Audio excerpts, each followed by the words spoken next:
Good morning बच्चा लोग, कैसे हो आप सभी। आई होप कि आप सब अच्छे होंगे और मजे में होंगे। तो सबसे पहले तो बच्चों I welcome all of you to my YouTube channel NEET bio sage. तो जिन बच्चों ने अभी तक मेरे चैनल को सब्सक्राइब नहीं करा है तो आप लोग प्लीज सब्सक्राइब कर लो और बेल आइकन को दबा लो ताकि आपको मेरे चैनल के सभी अपडेट्स मिलते रहे। एंड बच्चों आज हम लोग स्टार्ट करने वाले हैं क्लास 12th की सबसे इंटरेस्टिंग यूनिट, यानी कि बच्चों आज हम लोग स्टार्ट करने वाले हैं जेनेटिक्स एंड इवोल्यूशन का first chapter, that is principle of inheritance and variation. अब बच्चों जौन सी ये यूनिट है ना हमारे पास, बच्चों को लगता है कि ये बहुत ही मुश्किल है, ये बहुत ही कॉम्प्लेक्स है, बट ऐसा कुछ नहीं है। बिलीव मी, अगर आप मेरे लेक्चर्स को देख रहे हो देन समझ लो कि ये यूनिट आपके फिंगर टिप्स पे होने वाली है, क्योंकि इसको हम समझेंगे पर ऐसे नहीं समझेंगे, इसको हम समझेंगे with animation, with images and with question practice. ठीक है, तो ये यूनिट बच्चों आपकी फिंगर टिप्स पे मैं करवा दूंगा, इतनी मेरी गारंटी है। बस आपकी एक ही ड्यूटी है क्या कि लेक्चर्स को प्रॉपरली सीरीज में देखना। ठीक है, एंड ये चैप्टर बच्चों कॉम्प्लेक्स नहीं है, ये चैप्टर सिर्फ लेंथी है एंड समझने वाला है। समझने वाला समझाने वाला काम मेरा है, मैं आपको ये चैप्टर बिल्कुल अच्छे से समझा दूंगा। बट उसके बाद जब तक आप क्वेश्चन प्रैक्टिस नहीं करोगे, जब तक आप खुद से बैठ के सेल्फ स्टडी नहीं करोगे, रिवीजन नहीं करोगे, तब तक ये चैप्टर आपके माइंड में नहीं बैठेगा।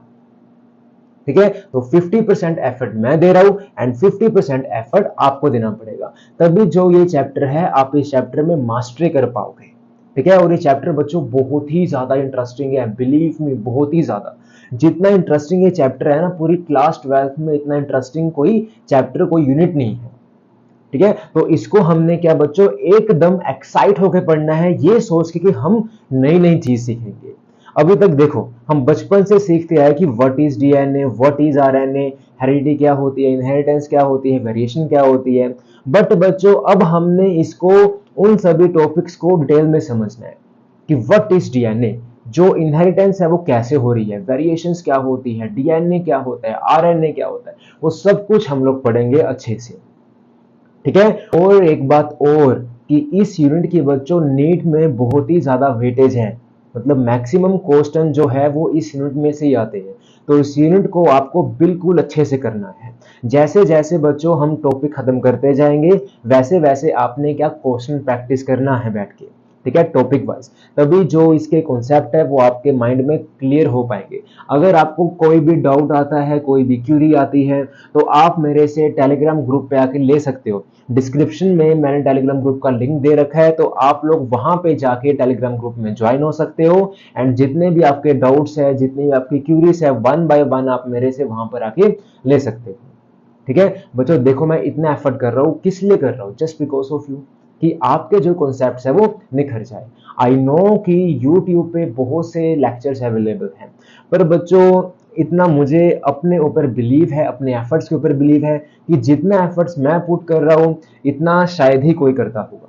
ठीक है, क्योंकि मेरा जो मोटिव है ना वो सिर्फ एक ही है कि जो बच्चा ये वीडियो देख रहा है तो उसके माइंड में जो कॉन्सेप्ट है वो एकदम घुस जाए। ऐसा नहीं कि ऊपर ऊपर से पढ़ा रहा हूँ या जस्ट फॉर व्यूज पढ़ा रहा हूँ या अपने सब्सक्राइबर्स को बढ़ाने के लिए पढ़ा रहा हूँ, नहीं बच्चों, मेरा सिर्फ एक ही अभी तक का गोल है, वो क्या कि जो बच्चा ये वीडियो देखे उसको कहीं और से पढ़ने की जरूरत ही ना पड़े, कि एक ही चैनल पे उसका सारा काम हो जाए। मेरा सिर्फ एक ही गोल है ये। बाकी बच्चों पैसों के पीछे कभी मत भागना, लाइफ में आपको बता रहा हूं मैं। आप अपने आप को अच्छा करने में भागो, अपने अंदर स्किल्स को डेवलप करने में भागो। पैसा आपके पीछे अपने आप भागेगा, कभी पैसे के पीछे मत भागो। ठीक है, हमें भागना है तो सिर्फ अपनी ग्रोथ के लिए, हमें भागना है तो सिर्फ अच्छे कर्म करने के लिए एंड अपने आप को पॉजिटिव करने के लिए, अपनी स्किल्स को डेवलप करने के लिए। बाकी सभी जो चिंताएं हैं भगवान पे छोड़ दो, भगवान हमेशा उस व्यक्ति का साथ देते हैं जो हमेशा पॉजिटिव वे में चलता है, किसी का बुरा नहीं करता और हमेशा अच्छे कर्म करता है। ठीक है, इतनी बात क्लियर। तो चलिए अब बिना किसी देरी के बच्चों स्टार्ट करते हैं आज का लेक्चर। तो सबसे पहले बच्चों यूनिट की स्टार्टिंग में हमारे पास दो साइंटिस्ट के नेम गिवन है, तो हमें क्या बच्चों सबसे पहले उन साइंटिस्ट के बारे में पढ़ना है। एंड ये साइंटिस्ट जो है बच्चों बहुत ही ज्यादा फेमस है। अब इनकी जो कंट्रीब्यूशन है ना जेनेटिक्स में वो इतनी बड़ी है कि जिसके बिना डीएनए की जो हमारे पास रहस्य है वो कभी सोल्व ही नहीं हो पाता। आज के टाइम पे हमें डीएनए की ऑलमोस्ट 50 to 80% चीजें पता है कि डीएनए कैसा होता है, उसके अंदर क्या बेस पेयर्स है, उसके अंदर क्या जीन्स है, जीन्स की क्या लोकेशन है।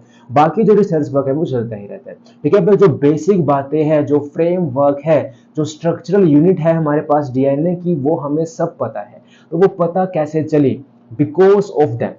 अगर ये साइंटिस्ट ना आके मेहनत करते, ना आके एफर्ट देते, तो जो हमारे पास ये बच्चों रहस्य है कि जो करैक्टर्स है वो कैसे पेरेंट्स टू ऑफस्प्रिंग्स आते हैं एंड कैसे उनमें वेरिएशंस आती है, वो कभी सोल्व भी नहीं हो पाता, ठीक है। तो चलिए अब बात करेंगे हम about James Watson and Francis Crick. तो सबसे पहले बच्चों हमने बात करनी है जेम्स वॉटसन के बारे में। तो जेम्स वॉटसन का पूरा नाम क्या है बच्चों? James D Watson. एंड ये इनकी नीचे इमेज है, आप लोग देख सकते हो, खरगोश जैसा इनका फेस है, एकदम पतला सा है ना, आंखें बड़ी बड़ी।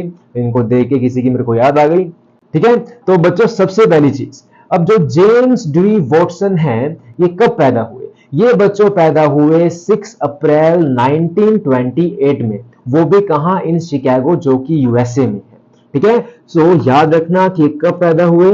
ये पैदा हुए 6 अप्रैल को इन 1928, वो भी कहां?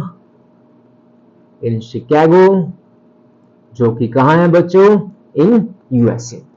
उसके बाद बात करते हैं बच्चों इनकी क्वालिफिकेशन की, कि इनकी क्वालिफिकेशन क्या थी। तो सबसे पहली चीज बच्चों, इन्होंने करी बीएससी, किसमें करी बीएससी इन्होंने? इन जूलॉजी। और कब करी? इन्होंने बच्चों करी इन 1947, ठीक है। तो 1947 में इनकी बीएससी हुई, जब हमारा देश आजाद हुआ।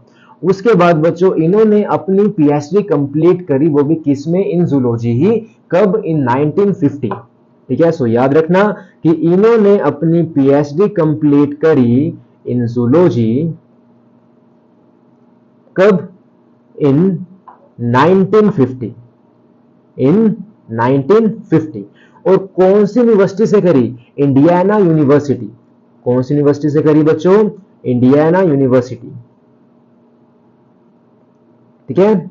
और जो बच्चों यूनिवर्सिटी है, ये है कहां? ये है इन ब्लूमिंगटन, इन ब्लूमिंगटन, ठीक है। उसके बाद बच्चों अब पीएचडी में जो इनका टॉपिक है, इनका जो रिसर्च टॉपिक था वो क्या था, अब उसकी बात करते हैं, ठीक है। सो इनका जो बच्चों रिसर्च का टॉपिक था इन पीएचडी, रिसर्च का टॉपिक था इन पीएचडी, वो क्या था? वो था बच्चों इफेक्ट ऑफ हार्ड एक्सरेस। क्या था? इफेक्ट ऑफ एक्सरेस, कि एक्सरेस का बच्चों इफेक्ट क्या होता है, वो भी कैसी एक्सरेस बच्चों? हार्ड एक्सरेस, मतलब बहुत ही तेज एक्सरेस, ठीक है। तो ये सारी बातें एनसीईआरटी में मेंशन है, आपको पता होनी चाहिए। On bacteriophage multiplication, on bacteriophage multiplication. तो ये बच्चों क्या था? इनके रिसर्च का टॉपिक था। इतनी बात क्लियर। अब एनसीईआरटी बोलती है हमारे पास क्या, कि जो हमारे पास जेम्स वॉटसन है, इनका जो इंटरेस्ट है वो पहले किस में था? इनका इंटरेस्ट था पहले ताड़ने में। किसको ताड़ने में? चिड़ियों को, है ना। तो इनका पैशन था बर्ड वॉचिंग का। पर बर्ड्स को देखते देखते इनका इंटरेस्ट एकदम से किस में आ गया? जेनेटिक्स में आ गया। वो कैसे? इन्होंने ही जब बर्ड्स को देखते थे तो उनके ये बॉडी स्ट्रक्चर को देखते थे एंड उनके अंदर जो चेंजेस है उसको देखते थे। तो उसको देख के इनके माइंड में क्वेश्चन आया कि ऐसा क्या है कि जो ये बर्ड्स है उसके अंदर इतनी वेरिएशंस है। तभी इनके माइंड में क्या जागा? इंटरेस्ट जाग गया जेनेटिक्स को लेके, यानी कि स्टडी ऑफ जीन्स को लेके। इतनी बात समझ में आई? तो ये इनका बच्चों जो पहले पैशन था वो किसका था? फॉर बर्ड्स वॉचिंग, जो बाद में बच्चों चेंज हो गया इनटू जेनेटिक्स। मतलब उनका जो पैशन था बर्ड वॉचिंग का, इसी की वजह से क्या आया, उनके माइंड में इंटरेस्ट जागा, किसको लेके, जेनेटिक्स को लेके। ठीक है, सो जो इनका पैशन था फॉर बर्ड्स वॉचिंग, इसी से क्या हुआ, इनके माइंड में इंटरेस्ट आ गया। लीड टू इंटरेस्ट किसमें, इन जेनेटिक्स। ठीक है, lead to interest in genetics. उसके बाद बच्चों तो आता है टाइम 1951 का। अब 1951 में जो जेम्स वॉटसन हैं, उनकी मुलाकात होती है किससे, फ्रांसिस क्रिक से। जो फ्रांसिस क्रिक है वो कैवेंडिश लैबोरेटरी में काम कर रहे थे, जो कि कैम्ब्रिज में है। वहां पे जेम्स वॉटसन आते हैं फॉर पोस्ट डॉक्टरल रिसर्च के लिए, यानी कि वहां पे वो आते हैं अपने रिसर्च करने के लिए। एंड वहीं पे फ्रांसिस क्रिक काम कर रहे होते हैं ऑन एक्सरे क्रिस्टलोग्राफी के ऊपर। एंड जो बच्चों इनका इंटरेस्ट था वो भी किसमें था, वो भी था to reveal the structure of DNA और जेनेटिक्स को जानने का। तब वहां पे 1951 फ्रांसिस क्रिक और जेम्स वॉटसन की आपस में मुलाकात होती है। एंड जेम्स वॉटसन क्या उस टाइम सिर्फ 23 साल के थे, एंड जो फ्रांसिस क्रिक थे इनकी एज कुछ अराउंड 35 साल की थी। ठीक है, तब यहाँ पे क्या इनकी मुलाकात होती है। एंड वहीं से बच्चों क्या इन दोनों की जो रिसर्च वर्क है वो स्टार्ट होता है ऑन द डीएनए स्ट्रक्चर, क्योंकि वहां पे उन्होंने फाइंड करा कि जो दोनों का इंटरेस्ट है, जो दोनों का गोल है वो एक ही है, क्या, डीएनए के स्ट्रक्चर को फाइंड करना। फिर वहां से क्या Francis Crick and James Watson की कोलैबोरेशन स्टार्ट होती है। ठीक है, सो याद रखना कि in 1951 he met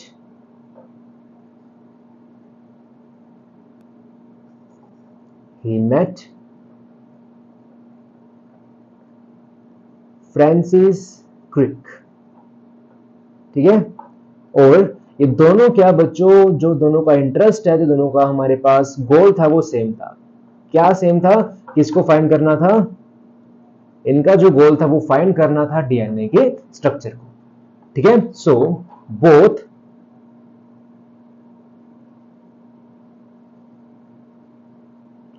shared common interest in DNA structure, ठीक है, तब जाके इनका बच्चों वर्क स्टार्ट हुआ। तो इन्होंने हमारे पास क्या बच्चों, दो मॉडल बनाए।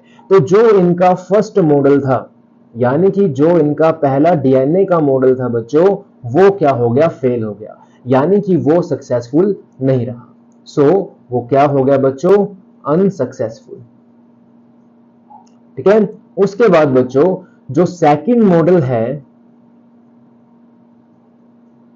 जो बेस था बच्चों किस पे, ऑन बेटर एक्सपेरिमेंटल एविडेंसेस। तब इनका जो सेकंड मॉडल है वो क्या हो गया बच्चों, सक्सेसफुल हो गया। एंड तब जाके हमारे पास इन्होंने प्रपोज करा complementary double helical structure of DNA, याद रखना। और जो इनका ये सेकंड मॉडल था, ये बच्चों कब इन्होंने प्रपोज करा, इन 1953।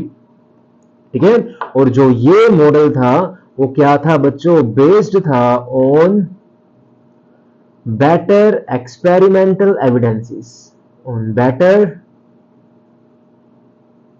experimental evidences। ठीक है, एंड तब जाके इन्होंने बच्चों क्या करा, प्रपोज करा दी कॉम्प्लीमेंट्री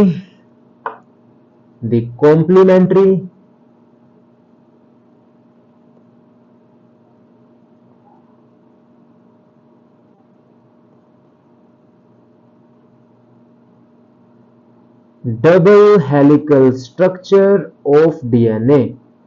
ठीक है, double helical structure of DNA. इतनी बात क्लियर। अब जो इनका मॉडल है वो हम स्टडी करेंगे इससे नेक्स्ट चैप्टर में, यानी कि मॉलिक्यूलर बेसिस में। अभी हमने बच्चों सिर्फ प्रिंसिपल सीखने हैं चैप्टर में कि कैसे जो डीएनए है वो ट्रांसफर होता है, एंड हमने सीखना है about variations and mutations and about the disorders. ठीक है। तो जितना भी डीएनए का स्ट्रक्चर है, आरएनए का स्ट्रक्चर है, प्रोसेसेस है, वो सब हम लोग सीखेंगे इन दी नेक्स्ट चैप्टर। इतनी बात क्लियर। अब बच्चों आते हैं हमारे पास second scientist, that is Francis Harry Compton Crick, ये इनका पूरा नाम है। एंड नीचे देखो एकदम बढ़िया पोज में हंसते हुए, गालों में गड्ढे पड़ रहे हैं इनके। तो मेरे को एक पंजाबी गाना याद आ गया हरभजन मान का, जो पंजाबी है उसने सुन रखा होगा, गल्ला गोरिया दे विच टोए नी असी मर गए नी ओए होए। तो इसको देख के भाई साहब एकदम से गाना याद आ गया वो, है ना। इसका पोज ही इतना अच्छा है यार, मैं क्या करूं, इसकी आंखों ने मेरे को दीवाना कर दिया। तो अब ये हमारे पास कौन है, फ्रांसिस हैरी कॉम्पटन क्रिक है, ठीक है। अब बच्चों ये कब पैदा हुए, ये बच्चों पैदा हुए थे 8 जून, ये पैदा हुए थे 8 जून इन 1916। वो भी कहां, इन नॉर्थ एम्पटन इंग्लैंड, इन नॉर्थ एम्पटन इंग्लैंड, ठीक है। एंड ये बच्चों जो हमारे पास साइंटिस्ट है, ये पहले फिजिस्ट थे, उसके बाद क्या ये बायोलॉजिस्ट में कन्वर्ट हो गए थे। तो ये क्या है बच्चों, हमारे पास फिजिस्ट कन्वर्टेड इनटू बायोलॉजिस्ट है। तो इनकी जो बीएससी है बच्चों, वो कंप्लीट हुई थी इन 1937, वो भी किसमें, इन फिजिक्स, ठीक है। तो इन्होंने फिजिक्स में अपनी ग्रेजुएशन करी, कब करी, इन 1937। एंड कहां से करी, फ्रॉम यूनिवर्सिटी कॉलेज, जो कहां है बच्चों, in London, from university college, जो कहां है बच्चों, इन लंदन। उसके बाद इन्होंने अपनी पीएचडी करी कंप्लीट इन 1954, ठीक है। तो इन्होंने क्या करी, अपनी पीएचडी कंप्लीट करी इन 1954। एंड बच्चों जो पीएचडी का इनका रिसर्च टॉपिक था, यानी कि जो इनकी थीसिस थी, वो किसके ऊपर थी, वो थी बच्चों ऑन एक्सरे डिफ्रैक्शन। किस पे थी, ऑन एक्सरे डिफ्रैक्शन, ठीक है। वो भी किसकी, ऑफ पॉलीपेप्टाइड्स एंड प्रोटीन्स, ठीक है, और पॉलीपेप्टाइड्स एंड प्रोटीन्स, ठीक है। इतनी बात क्लियर। अब यही चीज जेम्स वॉटसन ने देखी, क्या उसने देखा कि जो फ्रांसिस क्रिक है, फ्रांसिस क्रिक का जो स्पेशलिटी है वो किसमें है, इन एक्सरे डिफ्रैक्शन। और जेम्स वॉटसन क्या एक्सपर्ट था इन जेनेटिक्स एंड जितने भी डीएनए के रिलेटेड थिंग्स है उसमें। तो उसने सोचा कि ये जो साइंटिस्ट है, ये स्पेशलिस्ट है इन एक्सरे डिफ्रैक्शन, एंड मेरे पास क्या नॉलेज है, तो क्यों ना हम दोनों आपस में जो हमारा गोल है उसको अचीव करते हैं एक दूसरे की हेल्प लेकर, ठीक है। और बच्चों ऐसे ही एक दूसरे की हेल्प लेकर सभी काम होते हैं, अकेला बंदा कुछ नहीं कर सकता, ठीक है। तो यूनिटी इज द पावर, इस बात को हमेशा लाइफ में याद रखना। जैसे हमारे पास जेम्स वॉटसन और फ्रांसिस क्रिक है, अगर दोनों इकट्ठे ना होते, दोनों कोलैब ना करते, तो क्या होता, तो ये रिसर्च कभी कामयाबी नहीं हो पाती, अगर हो भी पाती तो बहुत टाइम लग जाता, ठीक है। तो इसलिए क्या, unity is the power. Then बच्चों उसके बाद बात करते हैं की इन्फ्लुएंसेस की। अब बच्चों देखो, अभी मैंने आपको बताया कि 1951 में दोनों मिले, और उसके बाद क्या, 1953 में इन दोनों ने क्या प्रपोज करा, इन दोनों ने प्रपोज करा डबल हेलिक्स डीएनए मॉडल। तो वही क्या, यहां पे इनकी की इन्फ्लुएंस है, ठीक है। सो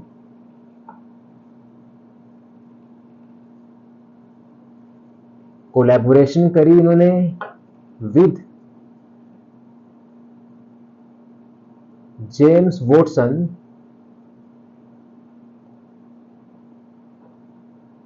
कब करी, इन 1953।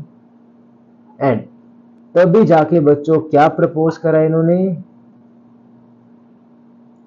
इन्होंने प्रपोज कर दिया डबल हेलिक्स डीएनए मॉडल, ठीक है। डबल हेलिक्स डीएनए मॉडल, यानी कि बचपन से हम डीएनए कैसे बनाते आ रहे हैं, ऐसे बनाते आ रहे हैं, है ना। तो जो बच्चों ये डबल हेलिकल मॉडल है डीएनए का, ये प्रपोज किसने करा था, इन्होंने ही करा था। एंड ये इनका मॉडल है, आप लोग यहां देख सकते हो, ठीक है, ये पढ़ेंगे हम इन नेक्स्ट चैप्टर। तो डीएनए क्या डबल स्ट्रैंड होता है ऐसा, और इसके बीच में क्या होते हैं बच्चों, हमारे पास बेस पेयर्स होते हैं, ठीक है, एटीजीसी। और आरएनए क्या होता है, ऐसा सिंगल स्ट्रैंड होता है, एंड इसके बीच में भी क्या होते हैं बच्चों, बेस पेयर होते हैं।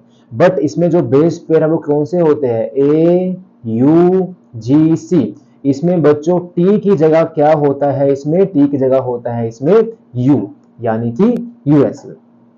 तो ये सारा स्ट्रक्चर जो है हम सीखेंगे इन दी नेक्स्ट चैप्टर, ठीक है, इतनी बात क्लियर।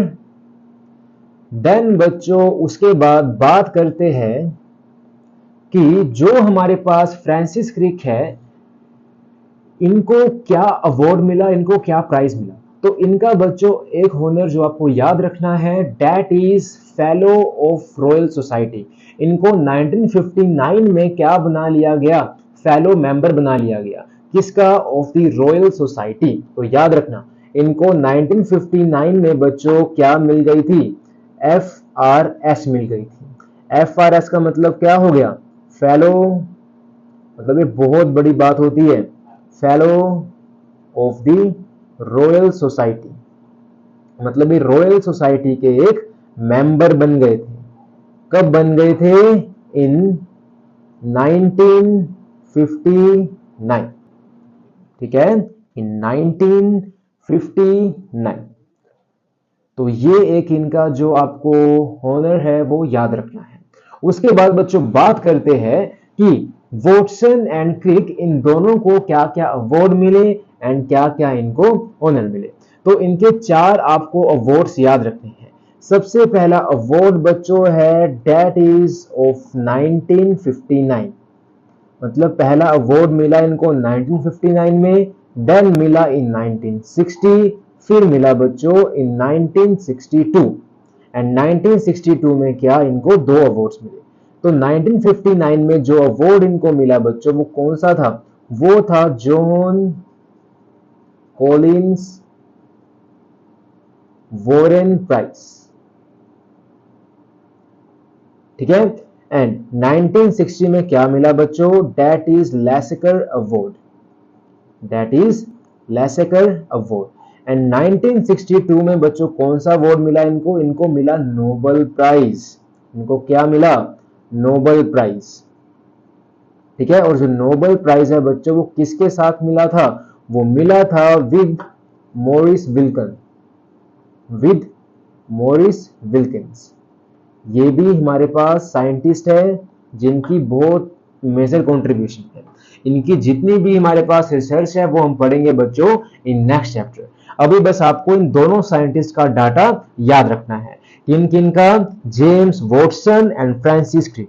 तो एक बार फटाफट देखते हैं। तो जेम्स वॉटसन 6 अप्रैल 1928 में पैदा हुए, कहां, इन शिकागो। इन्होंने अपनी बीएससी कंप्लीट करी 1947, पीएचडी कंप्लीट करी 1950, वो भी किसमें, इन जूलॉजी। पीएचडी में जो इनका रिसर्च टॉपिक है वो क्या था, effect of hard X rays on bacteriophage multiplication.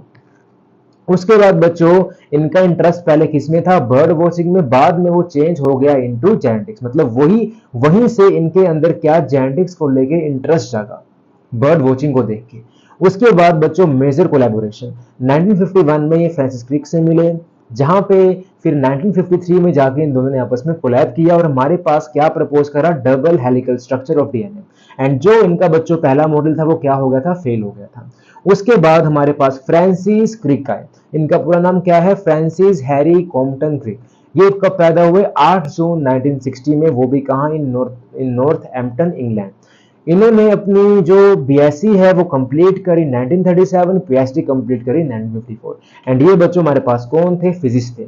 इनकी थीसिस किसके ऊपर थी, X ray diffraction, polypeptide and proteins. उसके बाद बच्चों की इन्फ्लुएंस क्या, इन्होंने जेम्स वॉटसन के साथ मिलकर 1953 क्या प्रपोज करा, डबल हेलिक्स डीएनए मॉडल। उसके बाद बच्चों 1959 में इनको क्या मिल गई थी, मेंबरशिप मिल गई थी, यानी कि मेंबर बन चुके थे ऑफ द रॉयल सोसाइटी, यानी कि fellow of the royal society इनको मिल गया 1959। उसके बाद बच्चों हमने बात करी अवार्ड्स की, ठीक है। तो John Collin Warren prize, Lasker award और नोबेल प्राइज मिला। और बच्चों एक चीज और क्या, कि इनको और क्या मिला था, research corporation prize.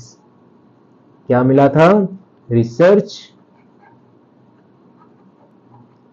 Corporation prize. ठीक है, इतनी बात क्लियर। अब बच्चों स्टार्ट करते हैं हम chapter, that is principle of inheritance and variation. तो चलिए अब शुरू करा जाए। ठीक है, तो घबराना बिल्कुल नहीं है। ठीक है बच्चों, आपको एक बात बताता हूं, देखो लाइफ में आप अगर कोई काम कर रहे हो ना, अगर आपने सोच ही लिया है कि मुझे करना है, तो उसको 100% एफर्ट्स देके करो। ऐसा नहीं है कि ऊपर ऊपर से कर रहे हो, नहीं। जब तुम काम कर रहे हो उसके लिए तुम टाइम भी दे रहे हो, एफर्ट्स भी दे रहे हो, तो क्यों ना उस काम को पूरी मेहनत के साथ, पूरी शिद्दत के साथ, पूरी लगन के साथ करा जाए। अगर आप उस काम को पूरी शिद्दत के साथ करोगे तो बच्चों ऐसी कोई दुनिया में चीज नहीं है, कोई ताकत नहीं है जो आपको रोक सकेगी उसको अचीव करने में। ठीक है, तो पूरी मेहनत के साथ, पूरी शिद्दत के साथ लग जाओ। ठीक है बच्चों, तो चलिए अब शुरू करते हैं चैप्टर एंड स्टार्ट करते हैं the introduction part of chapter. अब बच्चों सबसे पहली चीज तो हमें क्या समझना है? हमें बच्चों समझना है चैप्टर का मतलब। अब चैप्टर का नाम क्या है? चैप्टर का नाम है principle of inheritance and variation. तो इनहेरिटेंस का मतलब क्या होता है एंड वेरिएशंस का मतलब क्या होता है? अब पहले इस बात को समझते हैं, उसके बाद बाकी बातें स्टार्ट करते हैं। तो बच्चों इनहेरिटेंस का मतलब या हेरिडिटी का मतलब क्या होता है, अब इसको समझते हैं वन बाय वन। अब बच्चों सबसे पहली चीज यहां पे आप लोग देख सकते हो, इस इमेज में हमारे पास पेरेंट्स है एंड उनका बच्चा है। अब मैंने कहा कि जो फादर की आइस है, फादर की आइस है ब्लैक। ठीक है, फादर की जो आइस है बच्चों वो कैसी है? ब्लैक। एंड मैंने कहा कि जो मदर की आइस है बच्चों वो कैसी है? ब्लू। एंड जो उनका बच्चा है बच्चों उसकी आइस भी कैसी है? उसकी आइस भी है ब्लैक। अब ध्यान से सुनना, यहां पे जब फादर और जब मदर इन दोनों ने आपस में क्वाइटस किया, मतलब क्रॉसिंग करी, तब क्या पैदा हुआ? इनका ये बच्चा, यानी कि क्या पैदा हुआ? ऑफस्प्रिंग। तो इस बच्चे के अंदर अब जो बच्चों करैक्टर्स आए, जो इस बच्चे के अंदर जेनेटिक करैक्टर्स आए, फॉर एग्जाम्पल फादर की आइस कैसी थी? ब्लैक थी। इस बच्चे की आइस भी कैसी हो गई? ब्लैक हो गई। एंड मैंने कहा कि जो फादर का बच्चों हेयर कलर है वो कैसा है? थोड़ा ब्राउन है। एंड बच्चे का भी हेयर कलर कैसा है? ब्राउन है। अब बात करते हैं स्किन की। अब स्किन कलर मैंने कहा मदर का थोड़ा फेयर है as compare to father, and जो बच्चा है उसका जो स्किन कलर है वो भी कैसा है बच्चों? फेयर है। तो जो ये करैक्टर्स है, पेरेंट्स टू ऑफस्प्रिंग्स पास हो रहे हैं बच्चों, उसी को क्या बोल देते हैं? हेरिडिटी बोल देते हैं। एंड जो ये करैक्टर्स है बच्चों उसकी पास होने की प्रोसेस को क्या बोल दिया जाता है? बोल दिया जाता है इनहेरिटेंस। इतनी बात क्लियर। अब सेकंड चीज, अब इस इमेज में देखो, अब यहां समझते हैं। अब मैंने कहा कि जो ये फादर है इसकी आइस है बच्चों ब्लू, एंड जो ये मदर है इसकी आइज है बच्चों क्या? ब्राउन। एंड जो ये लड़की है इसकी आइज बच्चों है ब्लैक। अब ये दोनों आपस में यहां लड़ रहे हैं। वो कह रहा है, ये कह रहा है अपनी पत्नी को कि ये मेरी बच्ची नहीं है, मेरी आंखें तो ब्लू है तो इसकी आंखें ब्लैक कैसे हो गई? तू कहां मुंह काला करके आई है? ये वो, तो इनकी आपस में बहस चल रही है। पर इन मियां बीबी को भाई कौन बताए कि ये लड़की उन्हीं की है। पर यहां पे हुआ क्या? यहां पे इस लड़की के अंदर बच्चों क्या आ गई? वेरिएशंस आ गई, यानी कि इसकी बॉडी के, इसके जीन्स के अंदर कुछ चेंज आ गए, जिस वजह से जो इसका आई कलर है वो ना ही जाता है फादर पे और ना ही जाता है मदर पे, बल्कि वो अपने आप में ही एक यूनिक करैक्टर बन जाता है, यानी कि ब्लैक बन गया। तो बच्चों इसी चेंजेस को जो पेरेंट्स और प्रोजनी या फिर प्रोजनी और प्रोजनी यानी कि जो भाई बहन के बीच में डिफरेंस होते हैं, उसी को बच्चों क्या बोल दिया जाता है? उसी को बोल दिया जाता है वेरिएशन। क्या बोल दिया जाता है बच्चों?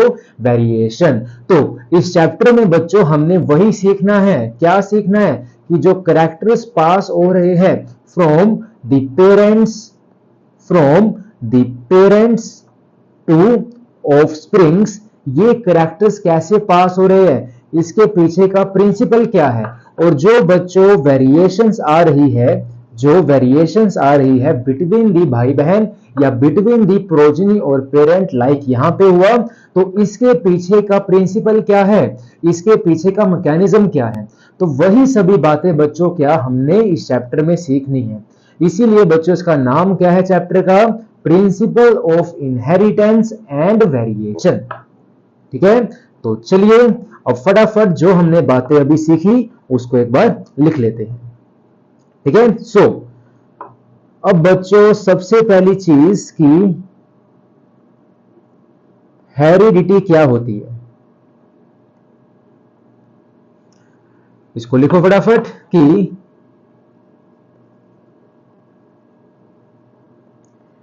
Transmission of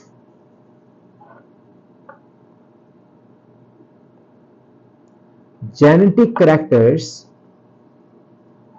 from parents to their offsprings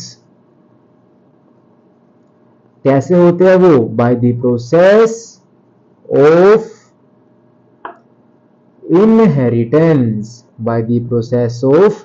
inheritance. तो बच्चों इनहेरिटेंस हमारे पास क्या वो प्रोसेस है जिससे क्या कैरेक्टर्स पास होते हैं। सो याद रखना इनहेरिटेंस ही हमारे पास क्या है बच्चों? प्रोसेस है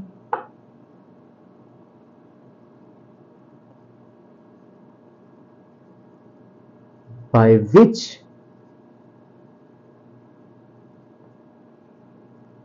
characters or traits पास होते हैं from one generation to the next, ठीक है। सो यहां पे क्या बातें आपको समझ में आई? यहां पे आपको दो बातें समझ में आई। सबसे पहली बात क्या कि जो बच्चों हेरिडिटी है वो हमारे पास क्या है? रिजल्ट है। एंड जो बच्चों इनहेरिटेंस है ये हमारे पास क्या है बच्चों? It is process.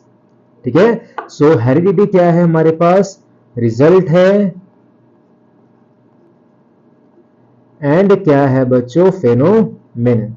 And second चीज इनहेरिटेंस बच्चों हमारे पास क्या है? It is process.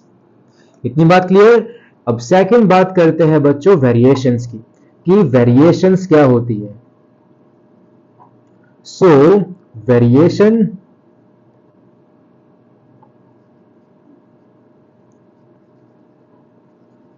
it is the degree of differences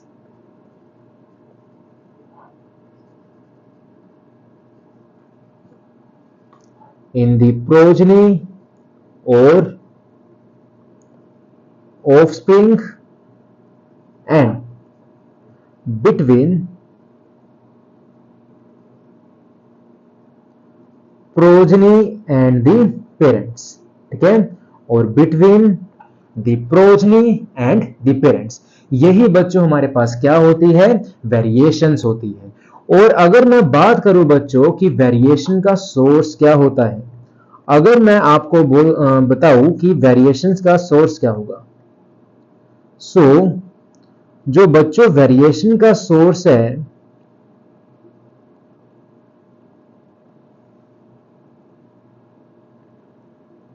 वो क्या क्या हो सकता है? सबसे पहली चीज एक तो हो सकता है बच्चों सेक्सुअल रिप्रोडक्शन। ठीक है, जिससे क्या आती है बच्चों? वेरिएशन आती है, यानी कि उसकी बॉडी के जो कैरेक्टर्स है वो चेंज होते हैं। एंड सेकंड क्या होता है बच्चों? That is mutation. सेकंड क्या होता है, म्यूटेशन। अब जो बच्चों सेक्सुअल रिप्रोडक्शन है, ये जनरली जो वेरिएशंस है वो किस में आती है, इन प्रोजनी। पर अगर हम बात करें म्यूटेशन की, तो ये किसको टारगेट करती है, पॉपुलेशन को। ठीक है, तो जो पॉपुलेशन में बच्चों चेंज आता है, वेरिएशन आता है, वो आता है ड्यू टू म्यूटेशन। इतनी बात क्लियर। तो ये बच्चों हमारे पास होता है meaning of heredity and variation, and साथ में ही क्या बच्चों, इनहेरिटेंस। इतनी बात क्लियर। चलिए अब बच्चों बात करते हैं सेकंड चीज।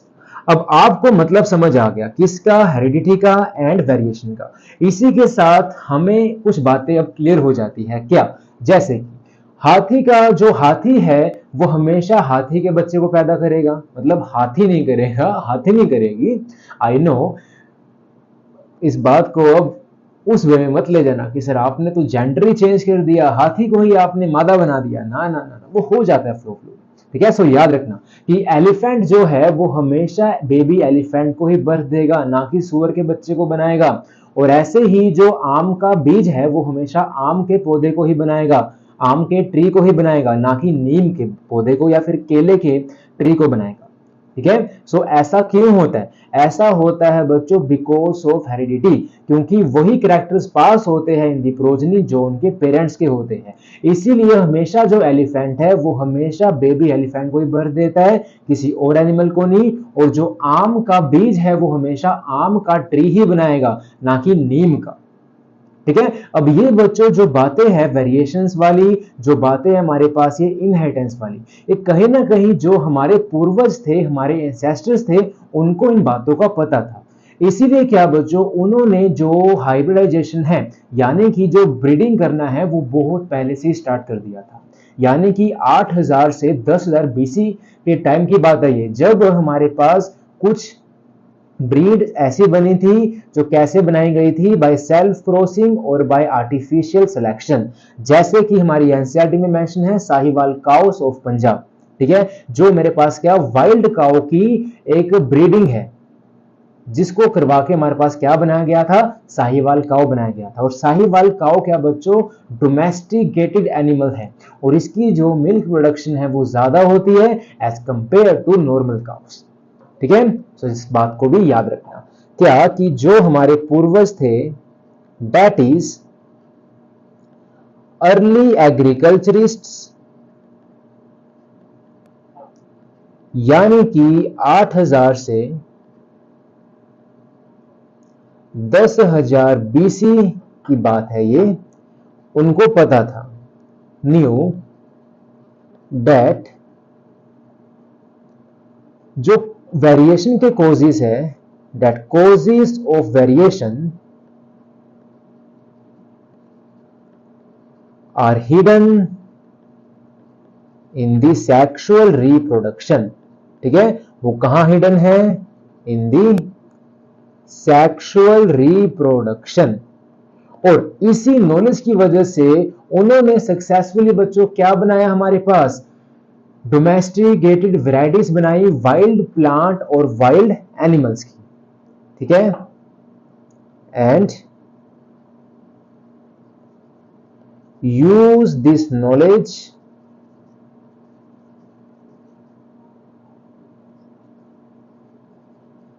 टू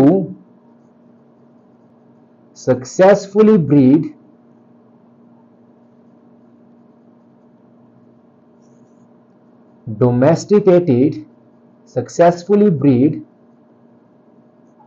domesticated varieties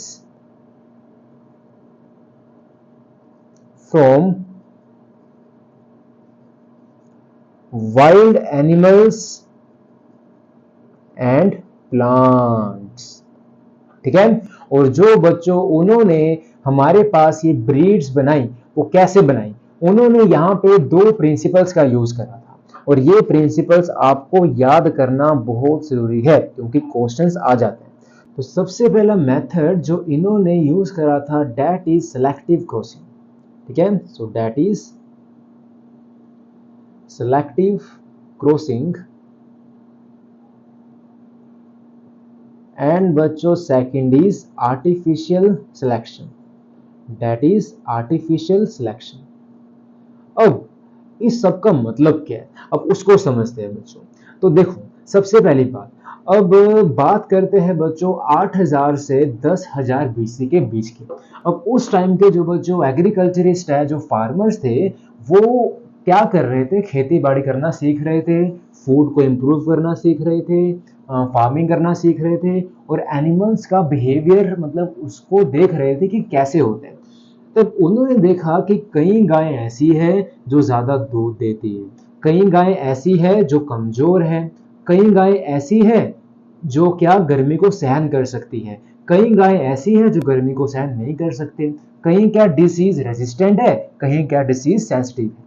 तो उन्होंने क्या करा, जो अच्छे ट्रेड्स वाली, जो अच्छे गुण वाली गाय थी, उसकी क्रॉसिंग करवाना स्टार्ट कर दी विद बुल्स। ठीक है, अब जो उनके बच्चे होते थे वो भी कैसे होते थे, उनकी तरह अच्छे।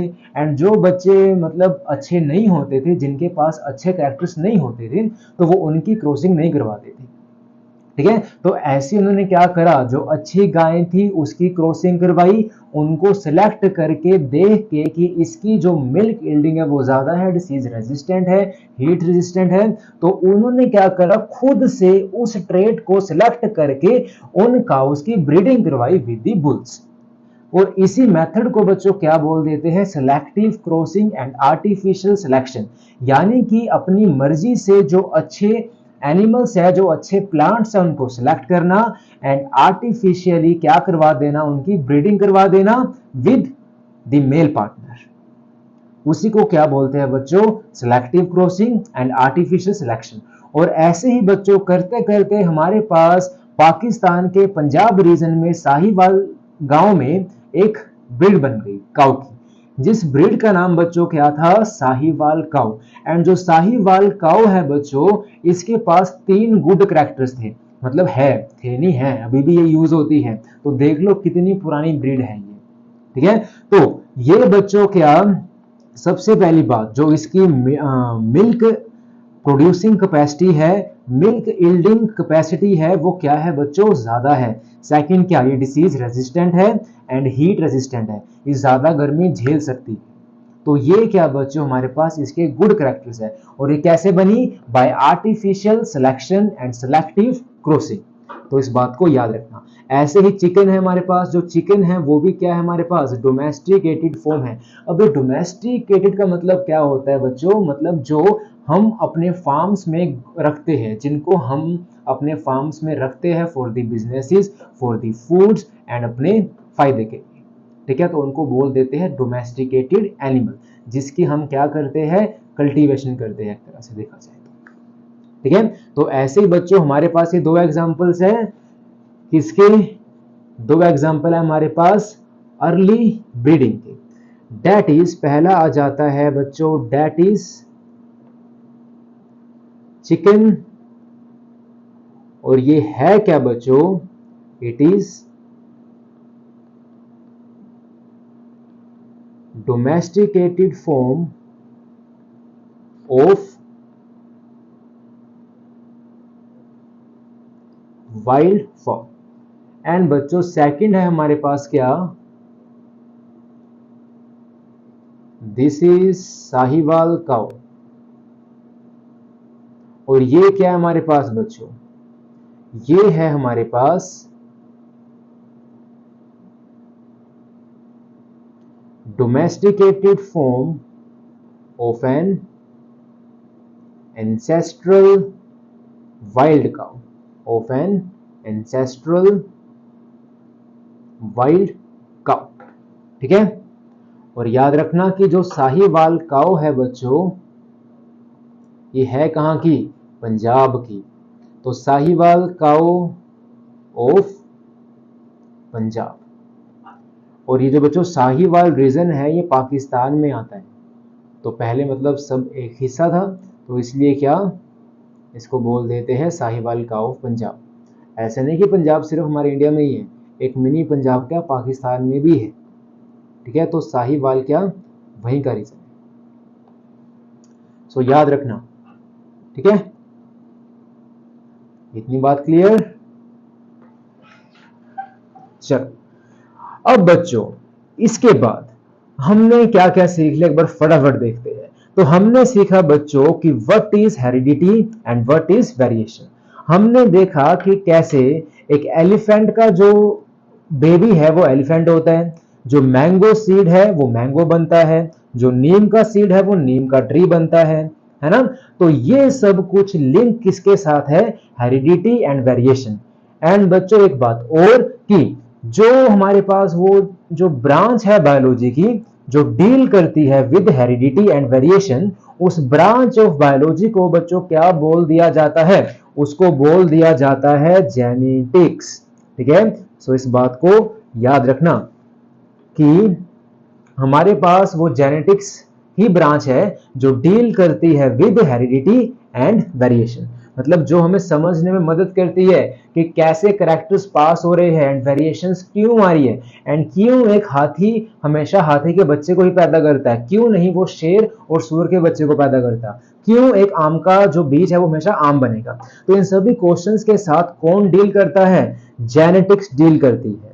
ठीक है, तो इसको लिख लेना कि जेनेटिक्स बच्चों क्या है,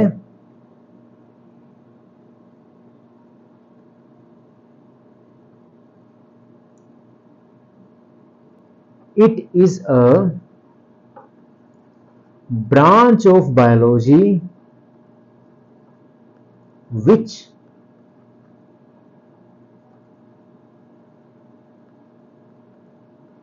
deals with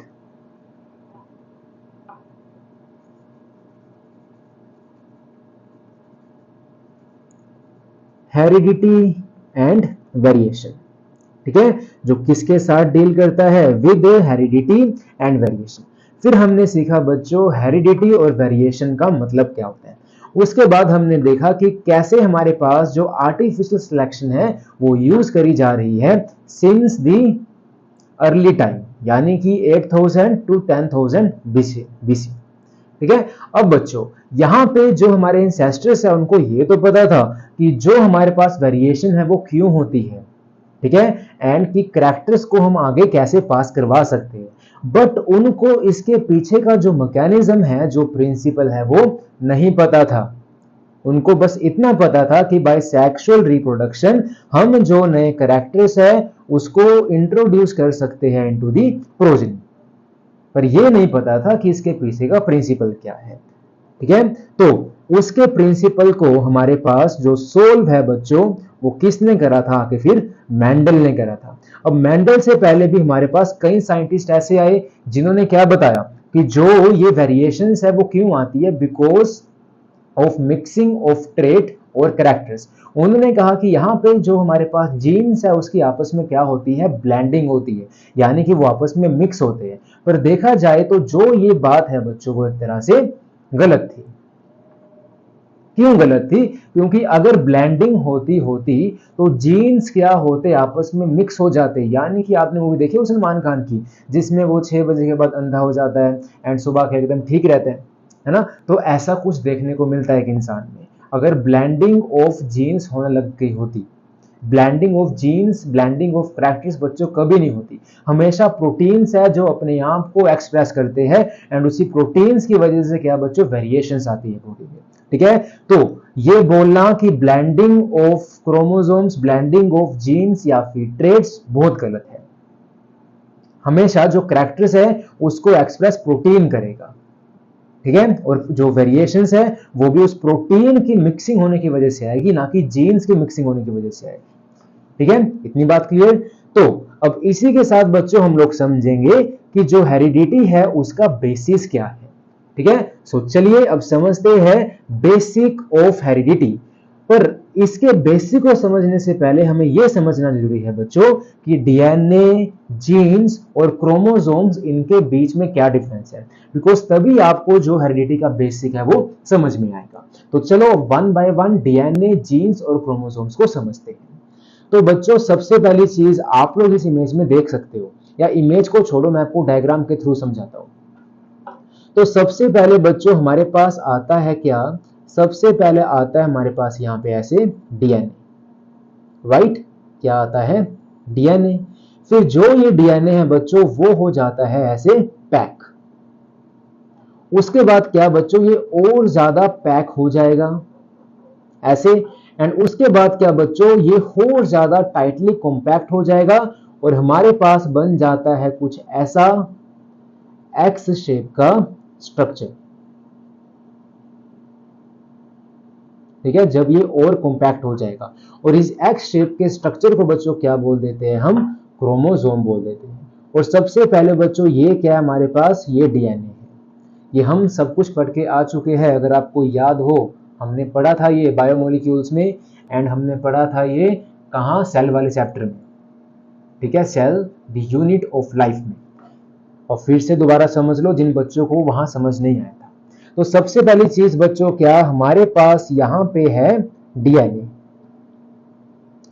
अब हमेशा जो हमारे पास डीएनए है वो सेल्स के अंदर क्रोमैटिन की फॉर्म में रहता है, एंड जो बच्चों क्रोमैटिन है वो हमारे पास क्या है, the compact form of DNA. तो जो हमारे पास बच्चों अब क्रोमैटिन है वो दो तरह के होते हैं। ये पूरा क्या है बच्चों, ये पूरा हमारे पास है क्रोमैटिन। क्या है, क्रोमैटिन। तो जो क्रोमैटिन है वो दो तरह के होते हैं। सबसे पहला बच्चों आता है हमारे पास ये वाला रीजन क्रोमैटिन का। ये कैसा है बच्चों, लूजली पैक रीजन है, इसको बोल देते हैं यू क्रोमैटिन। क्या बोल देते हैं, यू क्रोमैटिन। एंड दूसरा आता है बच्चों ये हमारे पास टाइटली पैक रीजन, इसको बोल देते हैं क्या, हेट्रोक्रोमैटिन। क्या बोल देते हैं बच्चों, हेट्रोक्रोमैटिन। एंड लास्ट में बच्चों यहां पे आता है हमारे पास ये स्ट्रक्चर एक्स शेप। इस एक्स शेप स्ट्रक्चर को क्या बोल देते हैं, नहीं तुम्हारी एक्स नहीं बोलेंगे, इसको बोलेंगे क्रोमोसोम।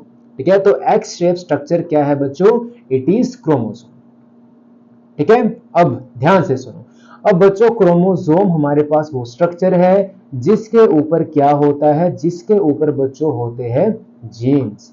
मतलब यहीं पे क्या होते हैं, जीन्स होते हैं क्रोमोसोम के ऊपर। ऐसे यही पढ़ते आए ना हम कि क्रोमोसोम ही वो पार्ट है जिसपे क्या, जीन्स लोकेटेड होते हैं। अब सबसे पहली चीज हमारे पास क्या है बच्चों, डीएनए। अब डीएनए के अंदर ना हमारे पास सेगमेंट्स होते हैं, मतलब हमारे पास क्या होते हैं बच्चों, डीएनए के अंदर रीजन्स होते हैं। एक मिनट रुको जरा। ठीक है, रीजन्स होते हैं। अब मैंने कहा बच्चों डीएनए का जो ये रीजन है, ये रीजन कैसा है, ये कोडिंग रीजन है। मतलब इसके अंदर कोड्स है, इसके अंदर जीन्स है, जिसके अंदर क्या इंफॉर्मेशन है उस कैरेक्टर को लेके। फिर मैंने कहा ये मेरे पास दूसरा रीजन आ गया, ये भी कैसा है, कोडिंग है। अब बीच में बच्चों जो ये रीजन है, ये रीजन कैसा हो जाता है, नॉन कोडिंग। यानी कि ये सिर्फ एक स्ट्रक्चरल पार्ट है डीएनए का, जो उसको एक स्ट्रक्चर, एक फॉर्म को स्टेबल रखने में हेल्प कर रहा है। इसके अंदर क्या कोई भी इंफॉर्मेशन नहीं होती। ठीक है, तो बच्चों ये पार्ट जिसके अंदर क्या कोड्स हैं, उसी वाले पार्ट को बच्चों क्या बोल देते हैं हम, gene.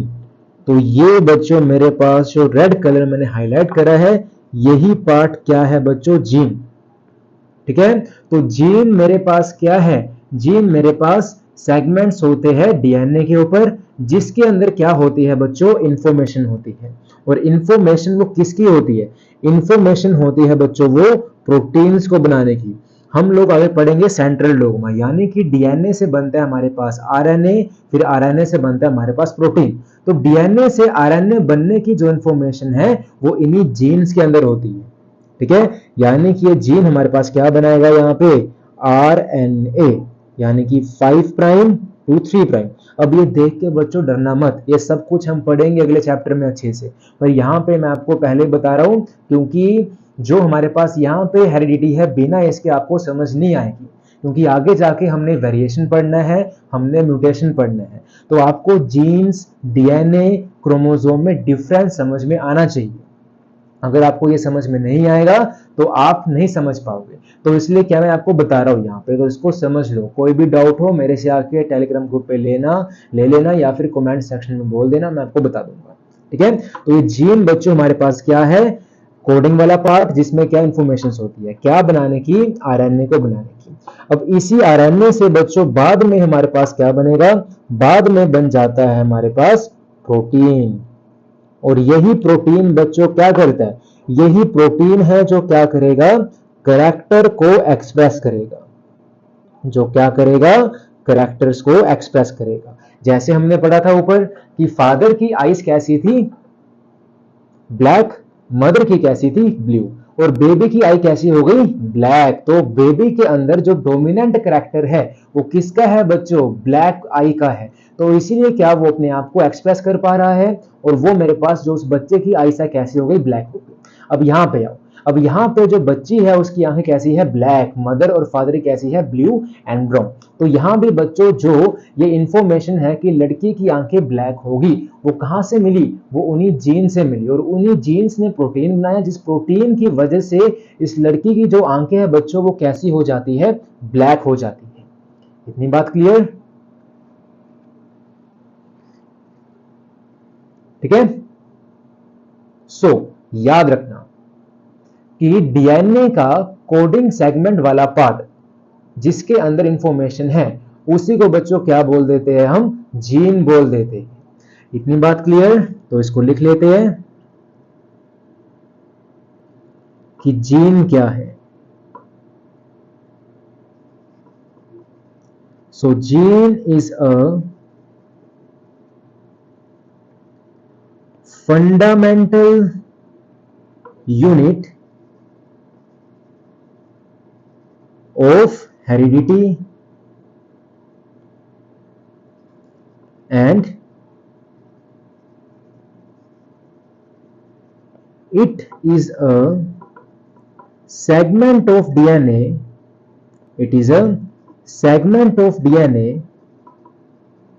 that contains the necessary information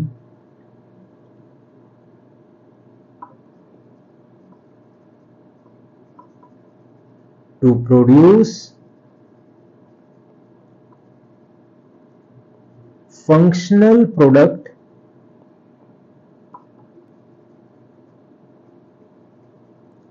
typically a protein or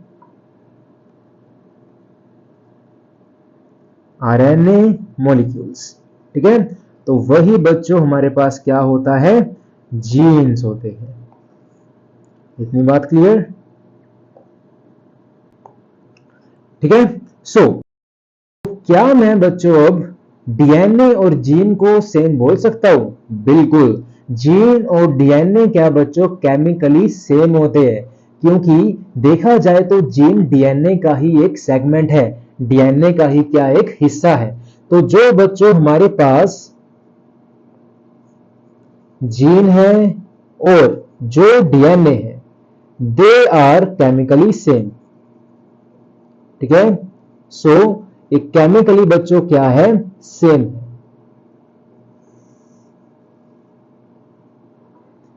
ठीक है, एंड सेकंड चीज क्या कि जो बच्चों हमारे पास डीएनए है वो क्या है, स्ट्रक्चर है। डीएनए स्ट्रक्चर ही तो है, और उसी स्ट्रक्चर के ऊपर क्या बच्चों जीन प्रेजेंट है, एंड ये जीन क्या है बच्चों, फंक्शनल है। मतलब ये जीन क्या है बच्चों, उस डीएनए का फंक्शन वाला पार्ट है। सो यहां से मैं एक चीज कंक्लूड कर सकता हूं, क्या चीज, कि डीएनए इज अ स्ट्रक्चर, कि डीएनए बच्चों क्या है, is a structure and gene is it's functional unit, और जीन बच्चों क्या है, उसकी फंक्शनल यूनिट है। ठीक है, तो जीन्स ही वो है जो क्या बच्चों डिटरमाइन करता है स्पेसिफिक ट्रेट्स। कैसे करता है वो, जो वहां पे कोड्स है उसको डीकोड करके और फिर वहां से क्या बनाएगा, प्रोटीन बनाएगा, और प्रोटीन क्या होगा बच्चों, वो जाके आगे कैरेक्टर्स को एक्सप्रेस करेगा। और ऐसे ही बच्चों हमारे पास जो वो इंफॉर्मेशन है वो पास होती है from one generation to the next. इतनी बात क्लियर। अब ये डायग्राम समझते हैं। देखो, अब सबसे पहले मेरे पास बच्चों यहाँ पे क्या है, एक सेल गिवन है, ये उसका न्यूक्लियस है। न्यूक्लियस के अंदर यहाँ पे क्या है बच्चों, डीएनए है। तो जब अब इस वाले पार्ट को हमने जूम किया, हमें यहाँ पे क्या दिखता है बच्चों, क्रोमोसोम दिखता है। पर क्रोमोसोम बना कैसे? क्रोमोसोम बच्चों बनता है डीएनए से। सबसे पहले मेरे पास यहां से लेके ये वाला पार्ट क्या है बच्चों, इट ऑल इज डीएनए। उसके बाद ये मेरे पास क्या है बच्चों, क्रोमेटिन। उसके बाद ये क्या है मेरे पास, क्रोमोसोम है। ठीक है, एंड आप लोग देख सकते हो इसके अंदर क्या है, हमारे पास बेस पेयर्स है। एंड इस एक सेगमेंट ऑफ डीएनए को बच्चों क्या बोल दिया, जीन बोल दिया। तो सिर्फ उसी सेगमेंट ऑफ डीएनए को जीन बोलेंगे जिसके अंदर क्या कोडिंग इंफॉर्मेशन है। ठीक है, और इसको क्या बोल देते हैं बच्चों, सिस्ट्रोन बोल देते हैं।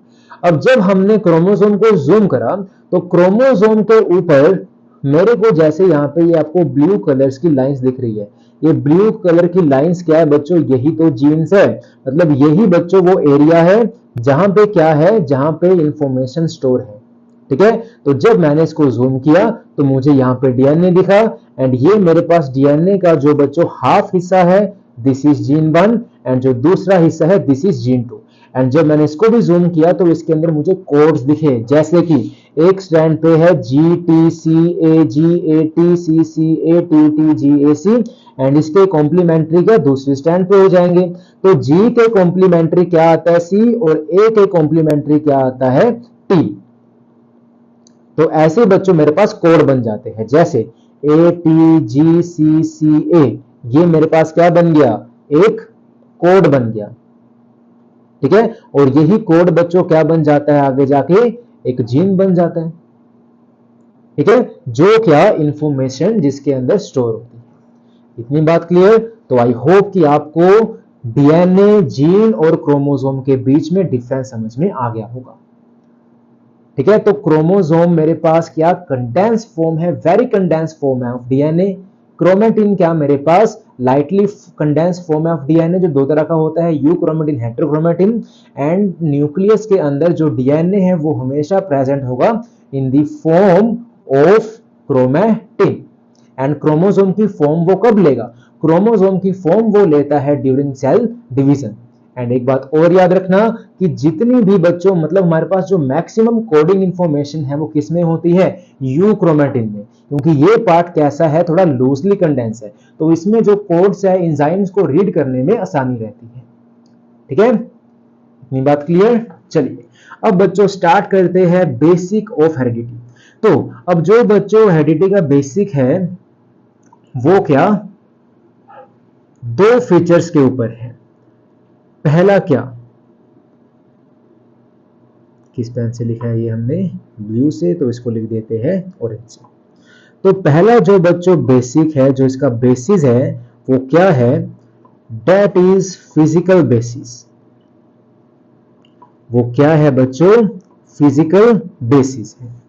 अब फिजिकल बेसिस क्या हुआ, अब फिजिकल बेसिस का मतलब बच्चों क्या हुआ कि मेंडल ने 1866 में हमें एक बात बताई, मतलब उसने एक चीज प्रपोज करी। क्या चीज प्रपोज करी, उसने कहा कि जो इनहेरिटेंस है यानी कि जो कैरेक्टर्स है उसको कंट्रोल करने वाला सेल के अंदर एक यूनिट होती है, और उस यूनिट को उसने क्या बोला, फैक्टर्स बोला। उन फैक्टर्स को बच्चों आज के टाइम पे हम किस नाम से जानते हैं, जीन्स के नाम से जानते हैं। ठीक है, तो जीन्स ही क्या हो जाएगा उसका फिजिकल बेसिस, यानी कि जीन्स ही है जो क्या कंट्रोल करती है, इंफॉर्मेशन, और यही है जो हेल्प करता है, मतलब यही है जो क्या होता है, ट्रांसफर होता है from one generation to the next. ठीक है, इतनी बात क्लियर? तो फिजिकल बेसिस क्या हो जाएगा बच्चों, जीन। यानी कि मेंडल ने इन 1866 एक चीज प्रपोज्ड करी। क्या चीज, उसने ये कहा दैट कि जो बच्चों इनहेरिटेंस है यानी कि जो कैरेक्टर्स का पास होना है उसको कंट्रोल कौन करता है, उसको कंट्रोल करता है, is controlled by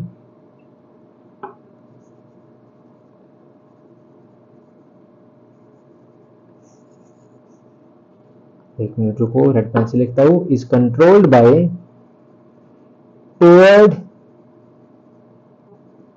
germinal unit, और बच्चों क्या बोल देते हैं इसको, जर्म सेल्स, या इसको मेंडल ने बच्चों क्या नाम दे दिया? फैक्टर्स। क्या नाम दे दिया? फैक्टर्स। ठीक है, अब कंफ्यूज मत होना, फैक्टर्स मेंडल ने बच्चों जीन्स को फैक्टर बोल दिया था। ठीक है, क्योंकि जीन्स जो वर्ड है वो बाद में आया था, तो जीन्स को पहले फैक्टर बोला जाता था। तो याद रखना, फैक्टर का मतलब क्या होता है? जीन।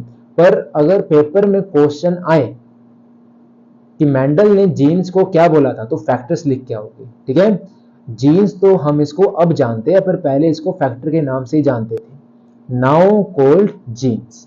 और आज के टाइम पे क्या हम इसको जीन्स के नाम से जानते हैं। इतनी बात क्लियर? तो यहां से बच्चों एक चीज प्रपोज हो गई, क्या? कि जीन्स ही है जो पास होते हैं। ठीक है, सो जीन्स और फैक्टर्स है जो बच्चों क्या होते हैं? पास होते हैं, are passed from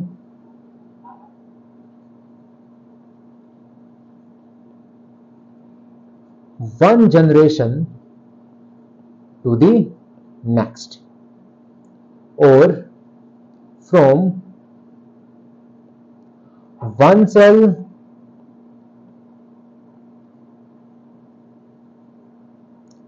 to its daughter cells as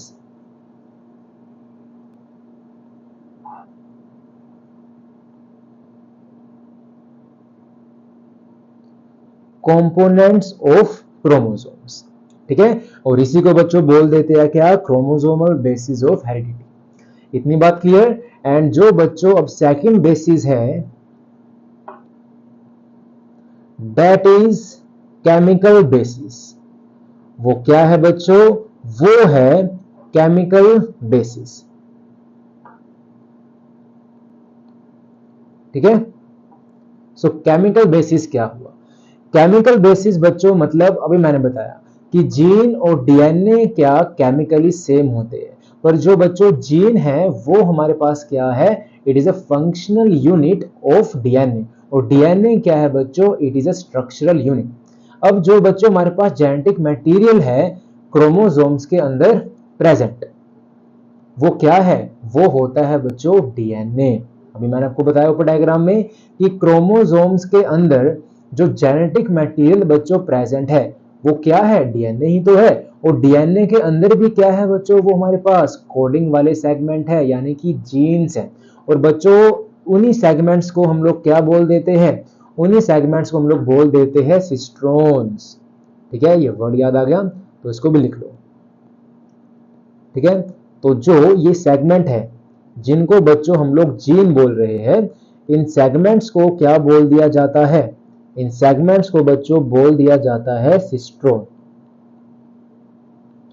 सिस्ट्रोन बोले तो कोडिंग वाला रीजन इन द डीएनए। ठीक है, तो सिस्ट्रोन से बच्चों क्या है? मेरे पास एक तरह से जीन्स होते हैं। इतनी बात क्लियर? तो केमिकल बेसिस क्या हुआ?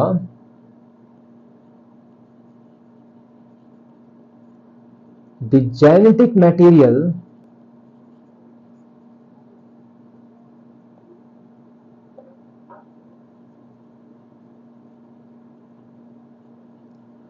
Present in chromosomes is DNA.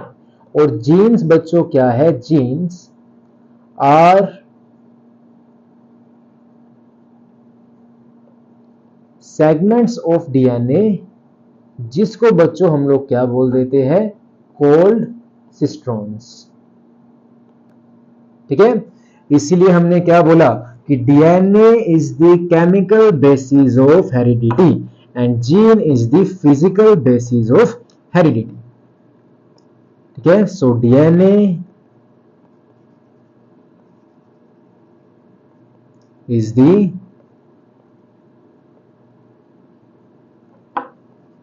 Chemical basis of heredity. ठीक है, तो चलिए आज का लेक्चर यही खत्म करते हैं। अब नेक्स्ट लेक्चर में बच्चों हम लोग सीखेंगे डिटेल्स अबाउट ग्रेगर मेंडल। मतलब मेंडल की जितनी भी कुंडली है वो सब हम लोग पढ़ेंगे in the next lecture. And बच्चों मैं बार बार बोल रहा हूँ कि जब तक ये चैप्टर चल रहा है इसको आपको डेली रिवाइज करना है और साथ में डेली इस चैप्टर के आपको क्वेश्चन प्रैक्टिस करने हैं, बिकॉज तभी जो बातें हैं वो आपके दिमाग में जाएगी। अदरवाइज बातें तो दिमाग में जाएगी पर वो बातें क्या सिर्फ 2 या 3 दिन के लिए ही आपके दिमाग में टिक पाएगी। ठीक है, तो अगर आप चाहते हो इस बातों को परमानेंटली अपने दिमाग में घुसाना तो बार बार रिवाइज करो, वो भी स्टार्टिंग से, और डेली साथ के साथ क्वेश्चन प्रैक्टिस करो। ठीक है, और एनसीईआरटी पढ़ो बार बार, क्योंकि एनसीईआरटी तो बच्चों मस्ट है। ठीक है, तो चलिए आज का लेक्चर यहीं खत्म करते हैं। अब आपको मिलूंगा कल, तब तक के लिए हंसते रहो, पढ़ते रहो और जी जान से मेहनत करते रहो। Bye bye, take care.